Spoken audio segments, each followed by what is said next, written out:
I'm Craig the Geologist, and Michigan finally got a warm day. So I'm out here at the beach. I am near the Besser Natural Area, not actually in the spot, but on a stretch of shoreline just adjacent to it, where we got beautiful sand for the kids and rocks for me. Now today, instead of exploring the area and describing it in great detail, I'm going to sit down and have a look at some of the rocks close up. And I'm going to describe them. I'm going to tell you what I'm looking at when I look at the rocks and how I identify them. So come join me.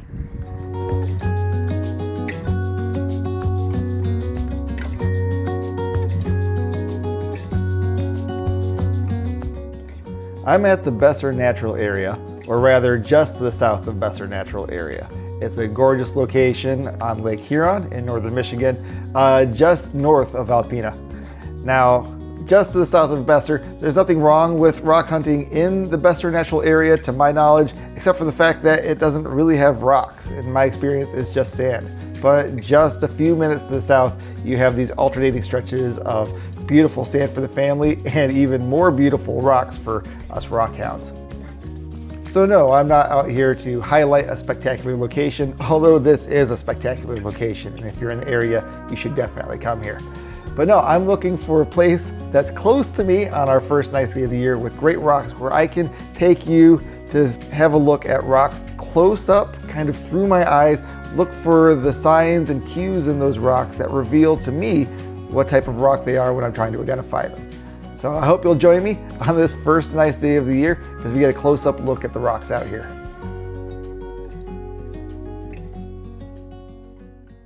Well, I know I said I'd sit down to look at the rocks, but there are some gorgeous big boulders right over here where I just set my bags. Right here we got a large black boulder. May not be terribly interesting to the non-geologist to look at, but what I'm seeing in here was probably a metabasalt. This would be something that maybe started off as a basalt and then underwent some metamorphism. It's black, it's massive, it doesn't have any well-defined crystalline structure to it, although it does have a bit of this material here, which I believe is probably metamorphic in origin. If you come over here, you will see some striations in it, and so that's telling me, well, likely that some metamorphic activity happened. That's how I kind of got to metabasalt on this guy. Over here, next to this hard-working kid, we have this rock. This rock is very crystalline. Look at the speckled nature in this rock. You see lots of blacks and whites in there. Those are all individual crystals. They're all intergrown. That tells me it is an intrusive igneous rock. That is, it is a rock that began as a magma and solidified underground. We know that it's solidified underground because extrusive rocks have a massive ground mass. That is, they don't form large crystals because large crystals require a very slow, gradual cooling time. Not on the order of days and weeks, but on the order of decades and hundreds of years. And in some real extreme cases, tens of thousands of years, but you're talking about like fist-sized crystals at that point. These are not fist-sized crystals. So we know that the cooling time on something like this was probably more on the order of decades to centuries. This is a granite. This is a black and white granite. Doesn't have a lot of interesting mineralogy in it. But there's a granite right next door to us that might be a little bit more interesting. I'm going to go ankle deep right here. And we once again see this crystalline rock. If we can get it in focus here. Maybe I should film it from the other side here. We see it's a little bit different from the last one though. We see more pink in here. That would be potassium feldspar. We see a little more yellow in there. That might be a oligoclase. The main components of a granite are feldspar and quartz. with a lot of dark colored accessory minerals mixed in. These crystals, you can see, are actually quite a bit larger than the other ones. They're about the size of my fingertip. Some of them are significantly smaller than my fingertip, but some of them are about fingertip size. We see a little bit over here where it's really dominated by potassium feldspar here. And we have this little stretch here. Now that may indicate that this is not a true granite, but maybe a advanced metamorphic rock like a migmatite. Because granites don't tend to have much, if any, actual structure to them. So when you find structures in them, that should start to make you a little suspicious and make you start wondering, well, is this a metamorphic rock? Is this a rock that actually partially melted back to magma and wasn't a pure magma when it solidified? So you see in here, the more you stare at it, the more you start to see these band type structures in here that might be indicating that this is actually a granite texture on a migmatite. And this line of probably amphiboles of some sort here, followed by this big kind of bleb of potassic feldspar, tell me this is probably more migmatite than granite. And if we look at this side here, assuming that I can get my camera to turn the right way, you see all this dark material here. That's a lot of heterogeneity that you don't normally see in a true granite. These nice big crystals in here. So this is probably a migmatitic rock. I'm gonna walk out a little bit deeper here. It's only just beyond ankle deep, so long as I don't slip and fall. Although if I do slip and fall, it will be a much more entertaining video, I suppose. But have a look at this.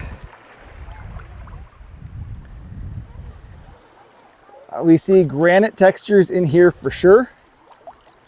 You can see these intergrown crystals here. So it's kind of an alkali feldspar dominated granite, but you see these streaks of black in there. And that just doesn't really belong in a granite. So this tells me again, this is a rock that came from a migmatite. Migmatites, of course, I have produced 2 videos on them, one that is up right now and one that'll go up sooner, an updated edition.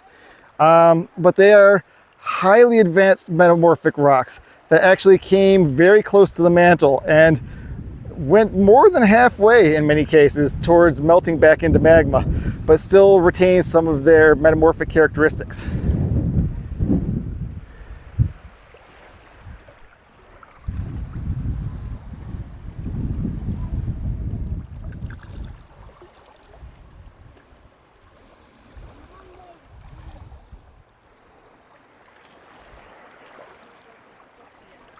Over here, we have a rock that doesn't have very obvious crystals on it. Oh, but what have we got here? Okay, so we've got, let's take a look at this broken piece here, because the broken parts are always the freshest surfaces. I'm seeing a lot of quartz. It's a quartz ground mass. It's made up, I can see lots and lots of grains of quartz that are mostly fused together, and that makes this a quartzite. So this is a quartzite rock, but what have we got throughout it? We've got these clasts all over here. Quartz clasts, dark colored clasts that might be a variety of chert. This is a metaconglomerate. This is a rock that started off as a conglomerate and it underwent metamorphism. So it would have been basically a rocky sandstone, would maybe be a good description of it, a good description of a conglomerate. Your rocky sandstone, oh, I got to battle with my shadows here. But a rocky sandstone basically is a conglomerate. And the quartz grain sand fused together to form a quartzite matrix, and you still have those larger clasts intact and preserved. In fact, I see a little iron banding in that chert right there. I hope that's showing up on camera. So it's hard to tell what's being recorded and what isn't. So this is basically a pudding stone, but without the red jasper. It's got everything else that makes it a pudding stone.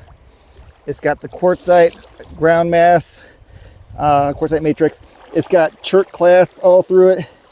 Just this guy doesn't appear to have any red jasper in it. And so we can't technically call it a pudding stone, but it is probably from the exact same formation. Geologically speaking, it's the exact same rock as a pudding stone. Right next to it here, we see a rock that's probably pretty similar to one of the previous ones we saw here. Get my shadow out of the way. I swear, one day I'll learn how to film. But yeah, here we are.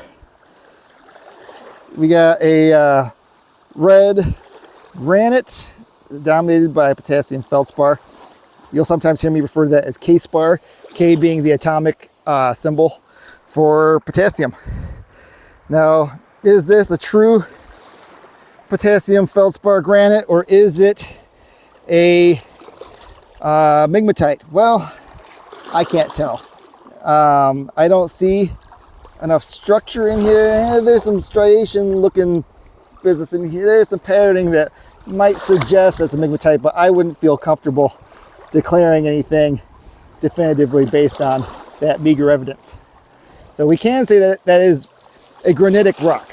Whether it's a true granite or not, I couldn't tell you for sure, but it is granitic in texture and appearance. I'm going to gradually make my way closer to my family, but it's hard to do quickly because there's so many great rocks out here. Take a look at this guy here.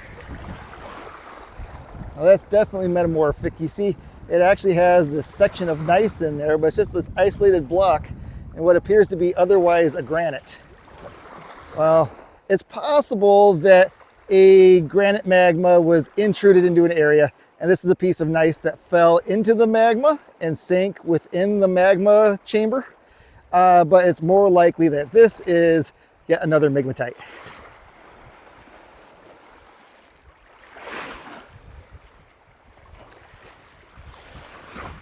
What do we got over here?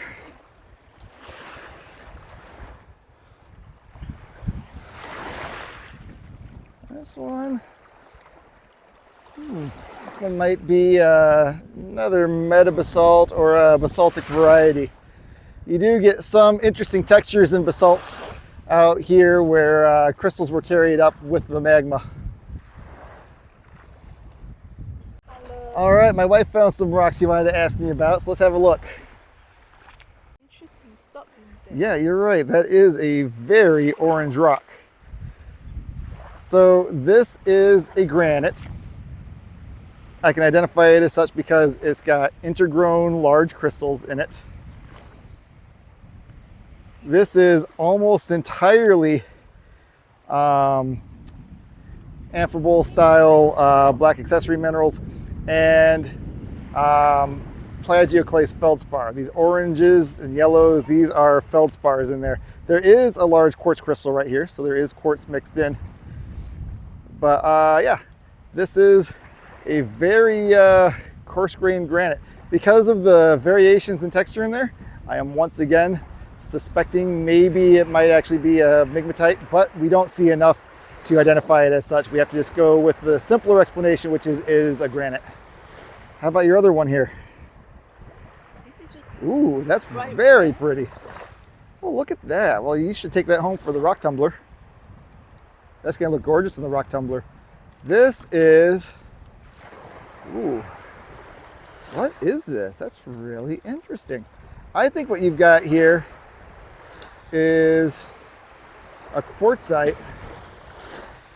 Yeah, it has chalcedony characteristics to it. It's got kind of a waxy look in places. But I'm gonna try to point it this way so the kids aren't in the video so much. Let's wet it again. Okay, so I can clearly see now relic sand grains in there. Can you see those sand grains? I really hope you can. So this is 100% certainty a quartzite. But it's got some interesting banding in there. Now, what causes that color banding? Well, you can have different layers inside of a sandstone. There could be a thin layer of iron-rich sand, and you can have fine grain and coarse grain alternating sands. But variations in composition, and red is usually coming from iron. In fact, a lot of different colors come from iron. And so there may have been, right where we see this band of red, an iron-rich layer. But that is certainly a piece for the rock tumbler. Great find. See if we can find anything real interesting here. See a lot of granites. Let's see if we can find something we haven't found already.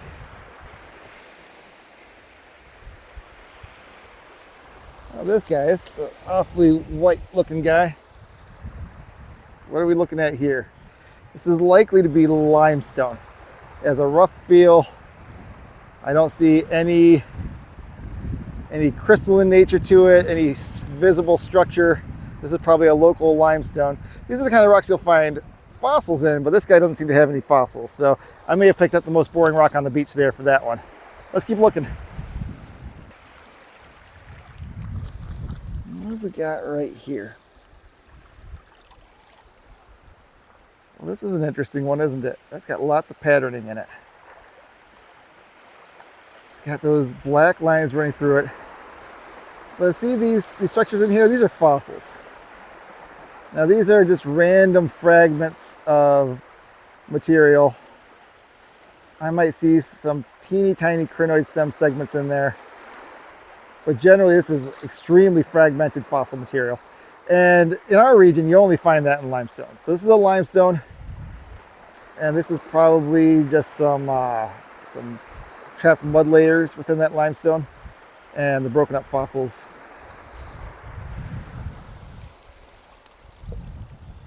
We got over here, is this another limestone? It is. This one has no interesting characteristics.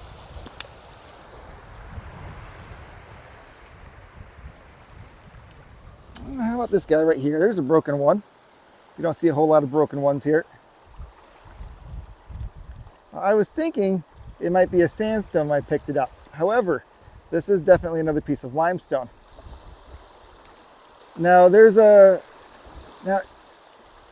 eyeballing it, if you're not familiar with the rocks of an area, just simply eyeballing it like this, you couldn't actually tell for sure if it were a limestone or a sandstone. So for example, if you're visiting this beach on vacation from Southern California or, Brazil or, any place not local, it would be rash to look at this and declare, oh, that's not sandstone, that's a limestone, without doing an acid test or something like that.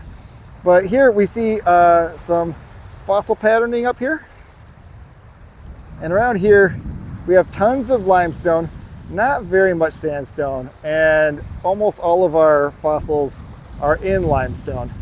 And the sandstones we got don't tend to be super white like this. So I can confidently declare, based on experience, that this is limestone. Found that right next to another granite. Again, we're seeing these intergrown crystals here. As soon as you see intergrown crystals, you know that it is an intrusive igneous rock. You should immediately be thinking granite, because basically all intrusive igneous rocks can be classified as granitoids to some extent. There are a range of compositions within that broad category. And so, yeah, you see those intergrown crystals, you should immediately be thinking granite or something granite-like. Now, is there enough structure in that to declare it actually metamorphic, being an imposter? Well, makes me a little suspicious, but not enough to call it. Ooh, that's a real dark red rock here. How about this guy?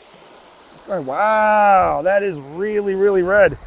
This is like liver red, that deep maroon color. Ooh, and interesting too, guy. I'm gonna rinse this off. I actually suspect this was gonna be some sort of a granite, but it is not. How do I know it's not a granite? Let me give this a wash here. Well, how many intergrown crystals do you see here? None, right? I hope that was your answer. There are no intergrown crystals in there. What I do see, and it might be too finely detailed for the camera to pick it up, but these are fine-grained sand particles that are in there. This is a sandstone. It feels very gritty to the touch. So, you know, one thing that I can describe, but I can't illustrate, is the texture, right? I can't make you feel through the screen what a sandstone feels like, but it's got a gritty, sandy feel to it. So this is an extremely iron-rich sandstone.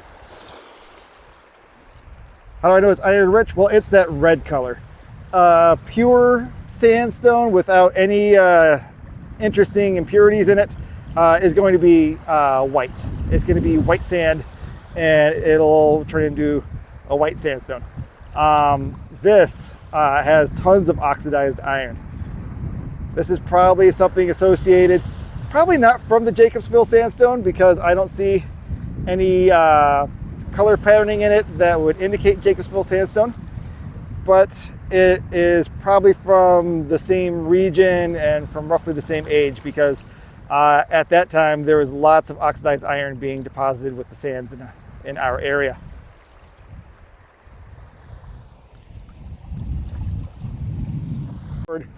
All right, the wife has found a couple of interesting ones. Now she was wondering, maybe is this a pudding stone? Well, it's got that color. However, let's take a look at the red there. If you look, that red actually has crystals within it. So that red chunk is actually a fragment of granite all to itself. So this is a rock composed of tons of fragments of other rocks, and mostly granites for that matter. So this is a conglomerate.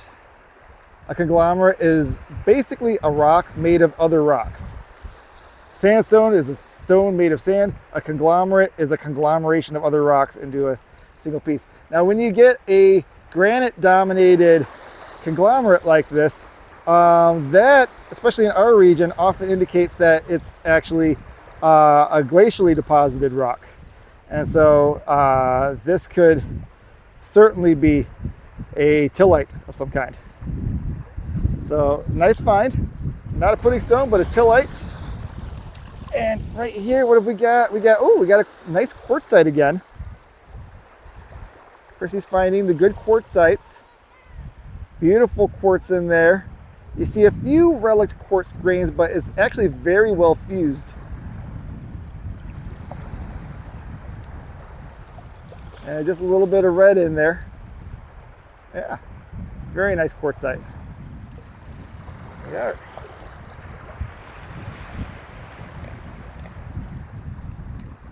Oh, what have we got right here?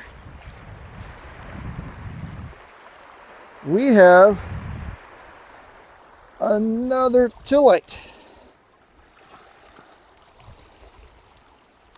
Well, why do I say tillite?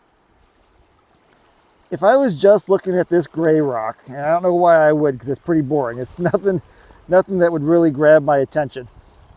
But it's fine grained. I would say, it looks like it's sedimentary. Could be something igneous, like an igneous extrusive, but it looks sedimentary to me. But then have a look at that.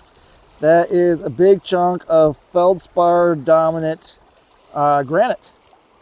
And what did we just say about a conglomerate that's got granite in it? That screams tillite at us. And some of these tillites out here, these are not recent. Yes, we had an ice age about 10,000 years ago, but those glacial sediments are actually still unconsolidated. They haven't lithified yet, because it takes a while for these things to lithify. This guy is closer to 2 billion years old. And so, yeah, this is a tillite that dates back to the Huronian glaciation, back when we had one of our periods of snowball Earth, where basically the entire planet was locked in ice. This is right next to, looks like a granitic piece here. Very badly broken. What else have we got around here?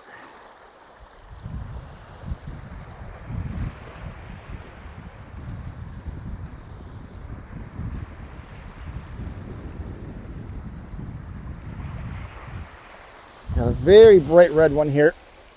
How about you? Are you a rhyolite? Are you a jasper?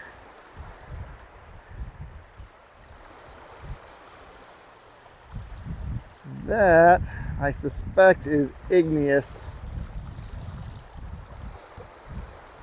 Maybe a very fine-grained granite, or a more slowly cooled rhyolite. Those would be my guesses. It's interesting, but yeah, I'm seeing intergrown crystals in there. Very, very small.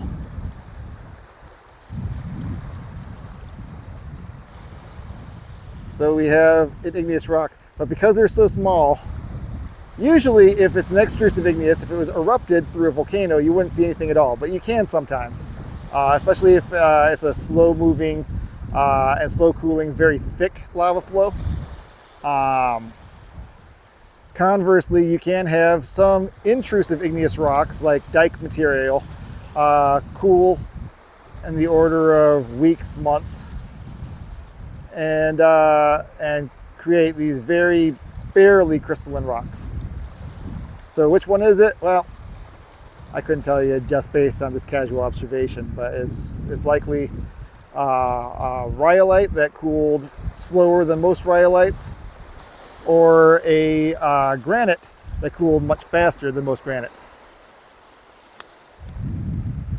Over here, oh, right next to where I dropped this here, we got a quartzite rock here. We got fused quartz grains all throughout this with a few black specks. Now, if you look, that's not a clast. If you notice, I don't know how well this camera is going to pick it up, but these black specks are not very well defined. Of course, some of the black specks are bugs, but like this guy up here is a little fuzzy.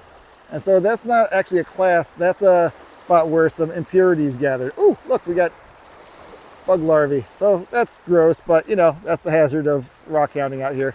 Do I see a tiny little jasper clast in there?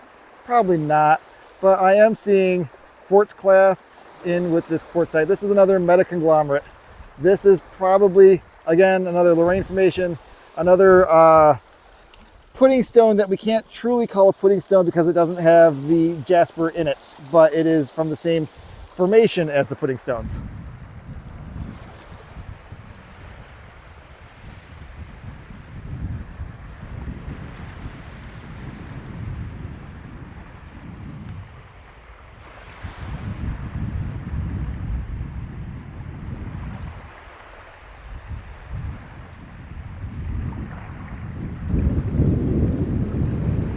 The bright red rocks. I will say the red rocks grab my attention.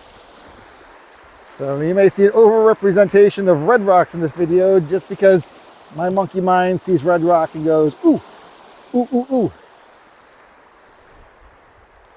Well, look at all those intergrown quartz and feldspar crystals in there. Very fine grained for granite. So this is a fast cooled granite.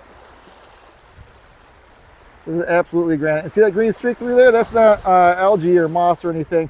That is a streak of epidote running through that. So if you wanted to call it unikite, I had a discussion with Rob Abram about the correct pronunciation. I think it turned out Rob Abram was right. So I think my calling it unikite all these years was wrong because I think it comes from the Unaka Mountains. I think we're supposed to be calling it unikite. But if you want to call it unikite, you could, because there's no definition requiring a certain amount of epidote. A unikite is any granite with epidote in it. You're really pushing it if you want to call that unikite, but you know, technically it's got, you know, 0.5% epidote in it. So sure, why not? That's cool.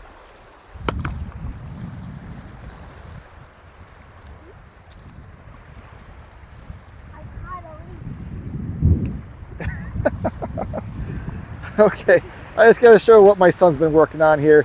He's very proud of himself. He caught a leech. I caught a leech using a toy pink shovel. All right. And it was pretty hard to get it. Okay.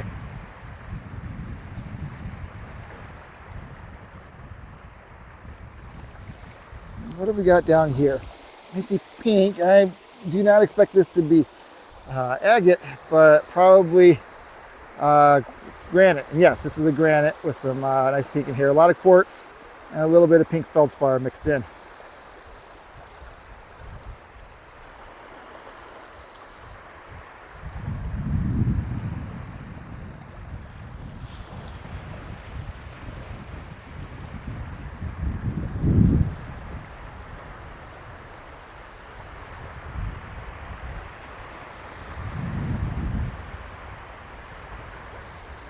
All right, we got lots of reds over here.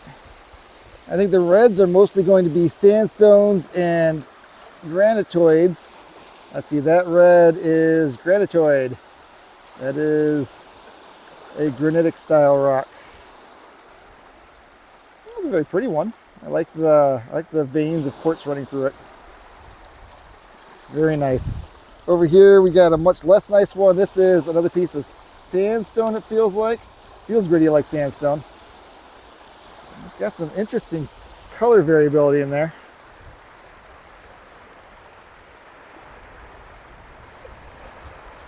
It could be some chert material here.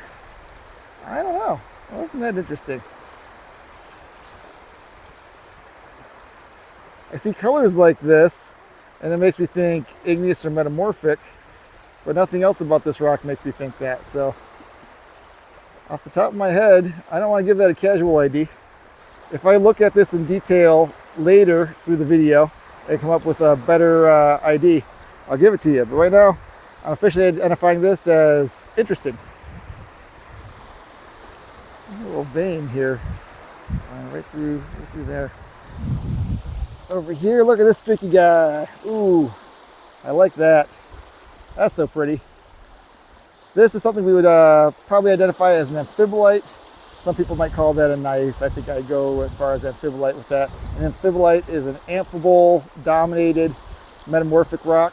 It is a metamorphic rock that began as a basalt in most cases and underwent extreme metamorphism. And you do get some foliation similar to a gneiss in your amphibolites. So there's a little bit of overlap with those. What do we got right here? We got a granite. We got definitely a granite, but with a nice little patch of K-spar there up at the top. That's what we got right here. We have another pudding stone that we can't call a pudding stone. Absolutely. We've got another metaconglomerate. Moraine formation, but probably no jasper pieces in here. I wonder if people have walked around here looking for pudding stones and they've just left behind everything that doesn't have jasper in it.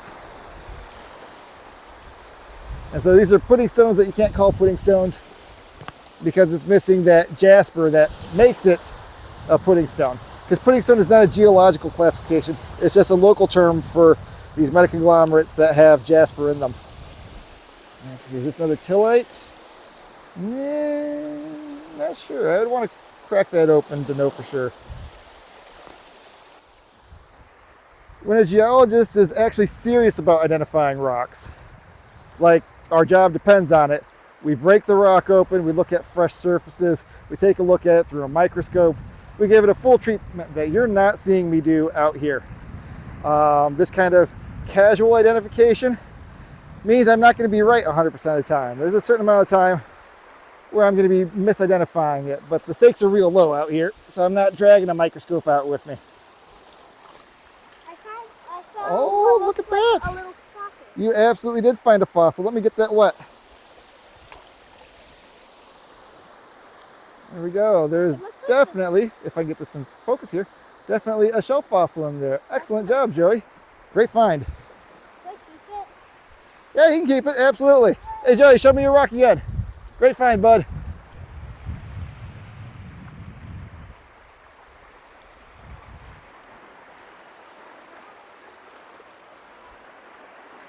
I'm wondering if I'm more likely to find a Lorraine Formation metaconglomerate with jasper, i.e. a real true pudding stone that no one can argue with me about, out just a little deeper in the water where people don't normally come.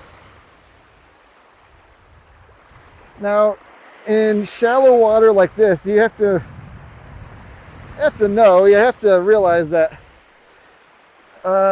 what's available to you for rock hounding is highly dependent on the lake level. The lake level goes up and down by a foot or two seasonally and from year to year. And so right now, the shoreline we rock hound is right here. But if the lake level comes up an extra 2 feet, it's going to be close to those trees. And if it comes down an extra 2 feet, this whole area where I'm getting the bottom of my pants wet here would be above water.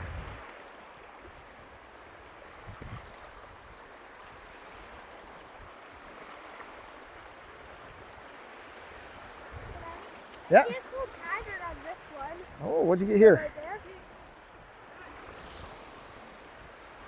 Oh, I think we're gonna have a little visitor here.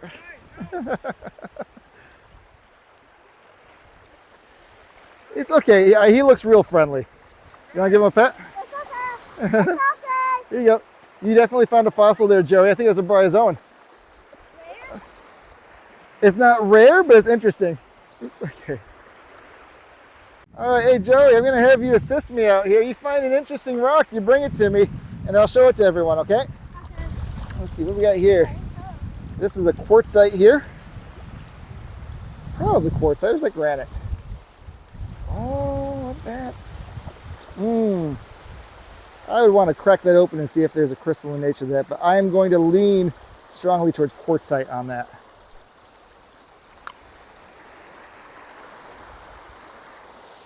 This is an interesting one here. I wonder if this is maybe a limestone. That one, it's a big one. I'm not going to fight to get it out of the water.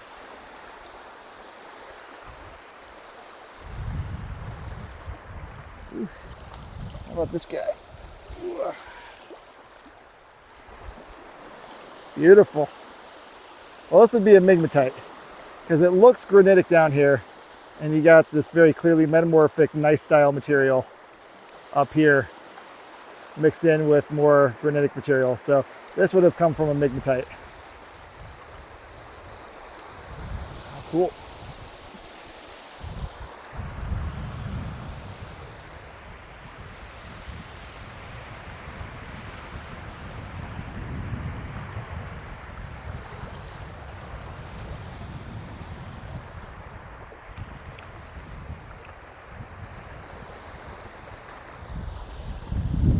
Here, what do we got? This is likely to be what we call metamorphic greenstone. That's kind of a wastebasket term for a metamorphic rock that's got a lot of green in it. It's usually something that started off as a basalt or peridotite, a mafic igneous rock that underwent a lot of metamorphism. Right here, let me get out of the light here. Take a look at this. Now this is big. Yeah, I'm not gonna try to fight that out, but that is a quartzite. I see lots of fused quartz grains in there. And look at that, all that banding, all that, that's relict.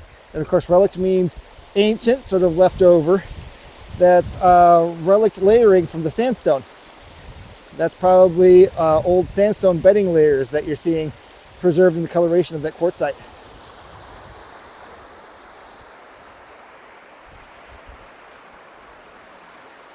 We have a very broken rock here. What do we got right here? Interesting. This is probably a limestone. Yeah, this is a limestone, I believe. Based on the coloration, the texture. Again, based more on experience rather than some diagnostic feature that every geologist can identify on that.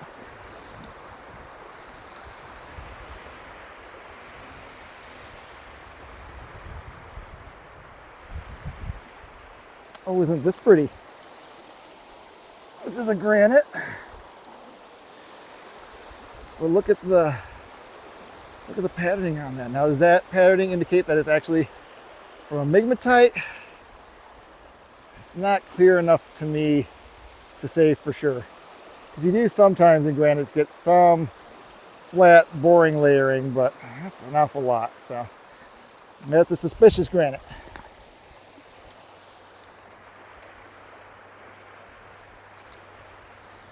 How about these big guys over here?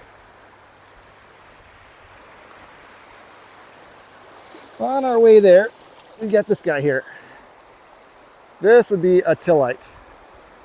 These are class of granite that are all kind of glued together. They're still fairly jagged, not very well rounded, indicating that they didn't spend a lot of time in a stream. They were ground up from a glacier and then dropped and then turned to rock fairly soon after without a whole lot of rounding involved. I found another fossil. You found another fossil? It's in here. All right, put it in my hand. I'll try not to lose it because it's so tiny. It's right there. Okay. It's like on that side. Oh, absolutely, yes, you did. And that's probably a piece of coral. All right, here, why don't you carefully take that out of my hand? There we go. It's teeny tiny. I can't even see it. It's gone. All right, it got carried away by the wind. All right, I'm gonna come over here. I'm gonna talk about these rocks a little bit.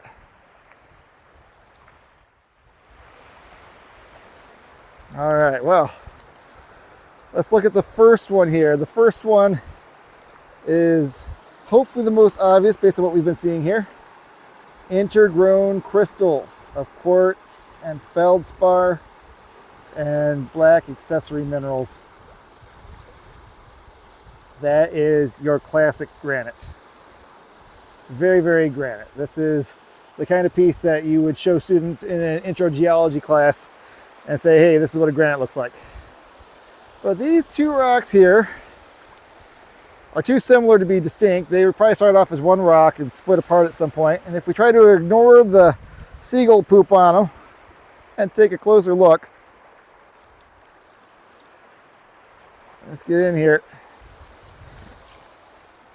What have we got? Well, we got a very speckly rock. And so you might be thinking, oh, granite? Are we talking granite again?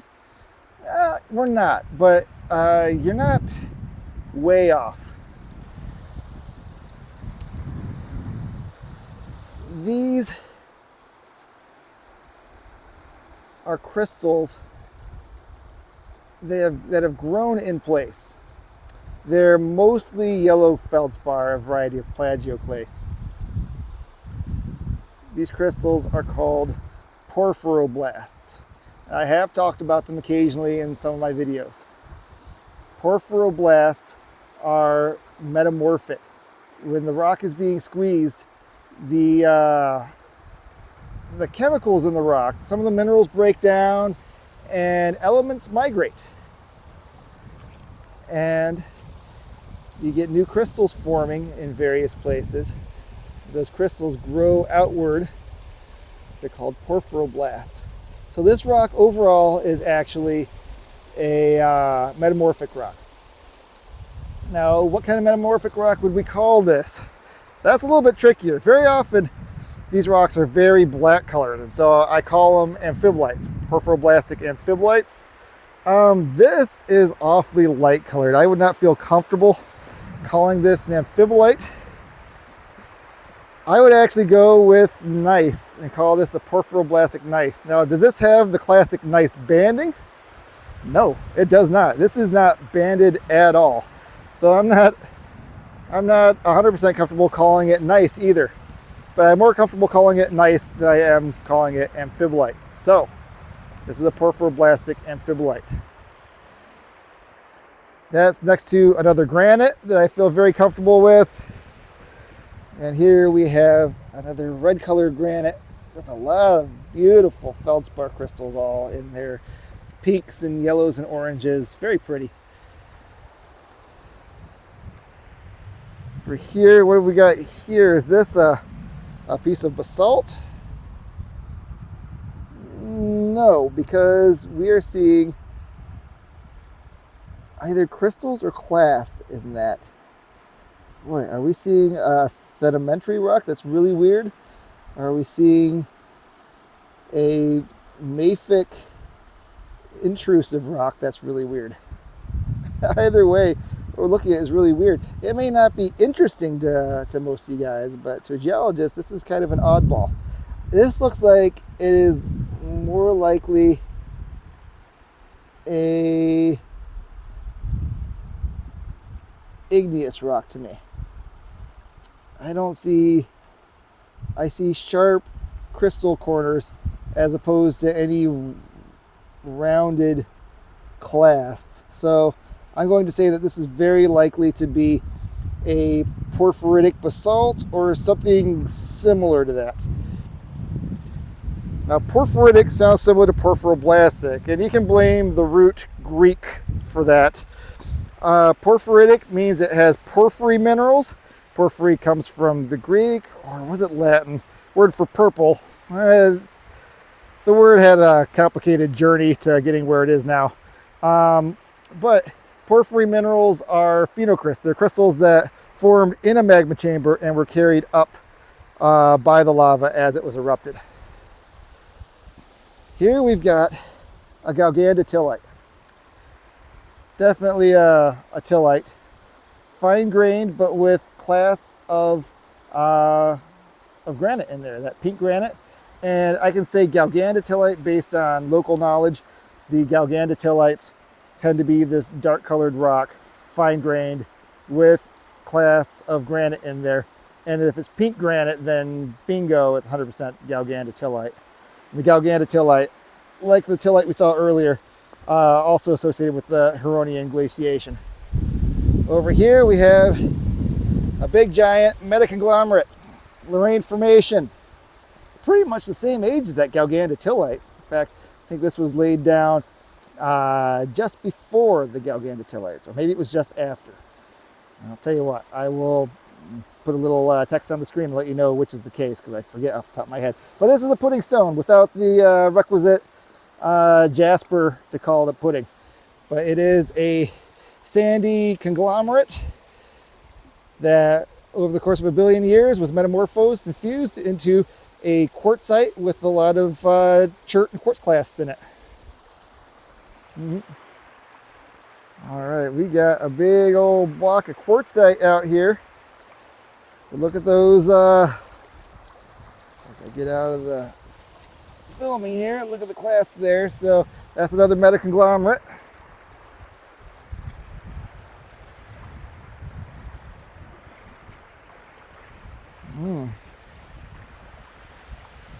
Look at those nice big porphyroblasts in that metamorphic rock.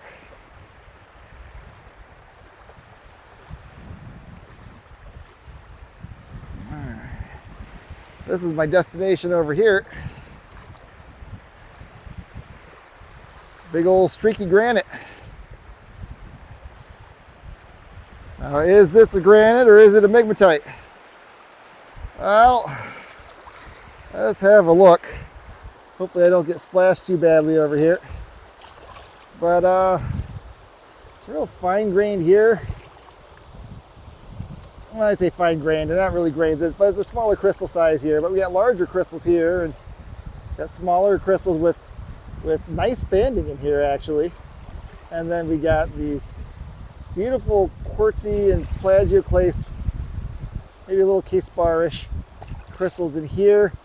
But it's just kind of this bleb that streaks from down here up to there. It's discontinuous. And then we have more of this granite style material here. This variability in the texture of it is telling me, well, this is probably not a true granite. This is almost certainly a migmatite. We come over here, if we ignore the seagull poop, we have a look at this here. Look at this streaky nonsense going on in there. This is probably a migmatite rather than a true granite.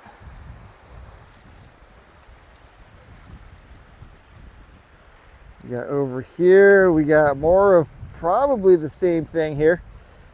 Why do I say that? Well, this is very granite looking in here, and yet it kind of cuts through this nice banding here. So this is probably more migmatite masquerading as granite. Whereas here, This is, well, I was going to say it's probably granite, and yet look at the banding we have in here. This could have been a small dike that cut up through here because it cuts through so cleanly in such a straight way. Perhaps that is a dike of granitic material that cut through a migmatite. That's something that happens very commonly. Interesting. Yeah, I actually came over here to say, well, this is definitely a granite. And I'm like, oh, well, we got some maybe not true granite, maybe a cyanitic composition dike cutting through migmatite. Cyanite is just basically a granite with a different composition, a different ratio of feldspars and quartz. And let's conclude this by looking at these last few big boulders here. Okay, this is, you should be able to tell me what this is. Look at this, there's intergrown crystals, mostly quartz and feldspar. That's a feldspar crystal in there, feldspar crystal, but there's a lot of quartz, a lot of black accessory minerals, no structural, textural variation to speak of.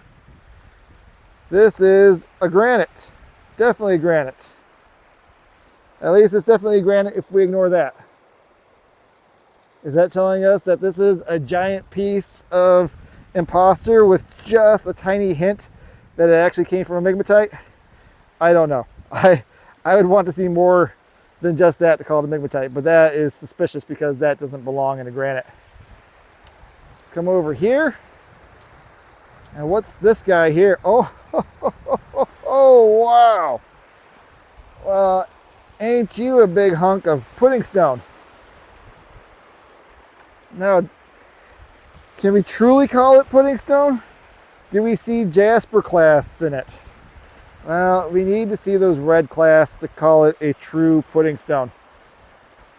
Oh, wait. Look at that. It's a pudding stone. That's all it's required. You just got to have at least one piece of jasper in there to call it a pudding stone. This is your Lorraine Formation metaconglomerate that we've been seeing all day, but finally we got a piece that has at least one pudding stone in it, or one jasper clast in it. Yes, we did have to find a pudding stone that weighs about the same as my SUV, but we succeeded in finding something that we can all agree is definitely pudding stone. There you have it. Metaconglomerate, quartzite matrix. You even see the relic layering in that.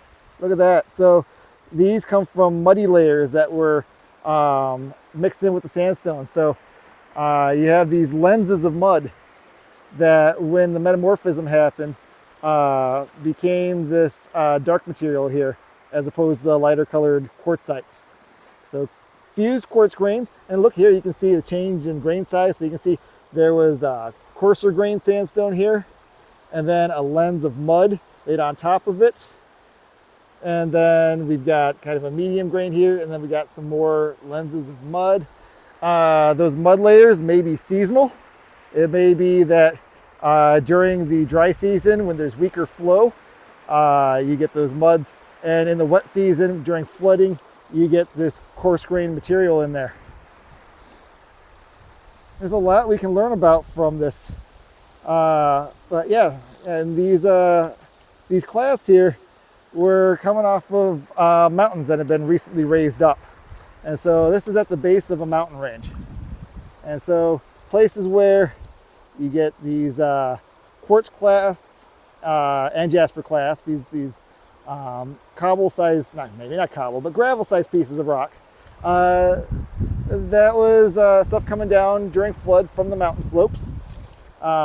It's associated, you'll notice, with the coarser grained sand that's fused together. And then you get lenses of finer grained mud that were deposited on top of them.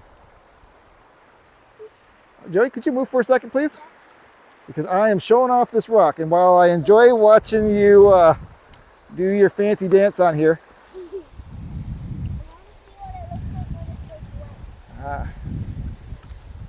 I thought this would be unambiguously jasper. looks almost granitic. So that's kind of interesting, although that's probably a jasper clast right there. This looks like it actually might be a feldspar dominant or a K-spar dominant granite clast in there. But yeah, there we go. Well, what a great rock to end on. A giant pudding stone here. And it right next to a stromatoporoid fossil. But a really lousy one, but the way it's broken, you can see the rings in that. But if you want to learn more about stromatoporoids, please watch one of my Rockport videos or my video about distinguishing between stromatoporoids and stromatolites. They are really interesting fossils in our area. All right, well, I've been here for an hour and I've managed to ignore my family for almost the entire time. So I'm going to sign off and have some fun with them. Thanks for joining me. I hope you learned a little bit about what a geologist is looking for when we're looking at rocks on the beach. Hope you'll join me next time. Till then, have fun out here. Have fun out there, wherever you're at.